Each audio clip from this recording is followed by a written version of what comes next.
Richard, your evidence so far in the half an hour that we've listened to you, in my view, is a serious indictment against the Justin Trudeau government.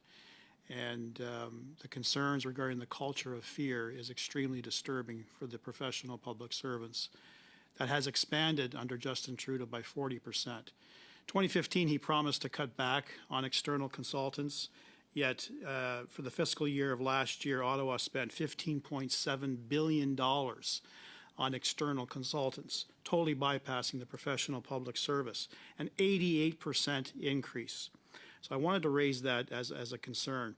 Now, sir, based on your years of experience in financial matters, accounts from your members, the RCMP commissioner testifying they are investigating ArriveCan, the AG report, PSPC officials claiming they are sufficiently suspicious of criminal activity surrounding the ArriveCan procurement process, documented evidence of forgery and potential fraud, and the mountain of media reporting.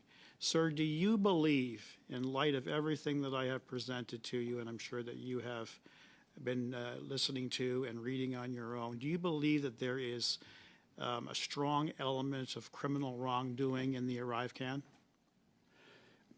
I unfortunately couldn't comment on that. It's not my area of expertise. I can tell you, based on the findings of the Auditor General, there was a clear lack of respect of the financial framework that's put in place. Do you believe, and have you had any particular direct communication with the ministers responsible for the memberships that you represent? No. Okay. Now, you've also read in the newspaper about Mr. Yeo, one of the principals of Dalian, who not only was gainfully employed as a member of the Department of National Defense, but also as a subcontractor. And in this particular case, Mr. Yeo and the other company that he's affiliated with, Daliex, are responsible of receiving upwards to $40 to $50 million in taxpayer funds. Another two-person company, much like GC Strategies. The ability to moonlight as a member of the public service and yet being accused of fleecing the taxpayers at the same time, do you believe that's an isolated incident in the public service? I would believe so, yes. You've not heard of any other accounts of this happening? Not to my knowledge. Now, that's not to say it doesn't exist. Look, if basic due diligence could easily pick this up. As a public servant, you have a code of conduct. There's certain things you're not supposed to do. We have rules in place. We have controls in place to prevent this from happening.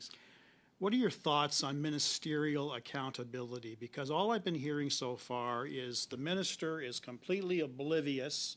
There's a raging firestorm happening in the ministry, and there's a plausible deniability. No one told me, or I didn't bother to ask. How do you feel about ministerial responsibility with this particular scam? Ministerial responsibility is something that's important. It's something that, like, even at the deputy levels, the buck stops department by department. We need someone who's accountable, right? But organizations such as, like, for example, PSPC, ESDC, and D&D, we're talking about hundreds of millions, billions of dollars. This is very difficult for one person to be at the top. That's why we need financial officers to do their job of due diligence, financial stewardship, to protect these deputy ministers in order for them to allow them to do their job. You can't have one person that's verifying every single transaction, right? Due diligence is important. And our members can help specifically with that task to ensure that the taxpayers' money is being not only accounted for, but being well spent. Do you think it's a function of incompetence at the deputy ministerial level, or is there an active attempt by ministers to shield themselves from this raging firestorm of fleecing the taxpayer?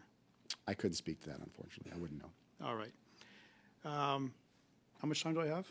20 seconds. 20 seconds. All right.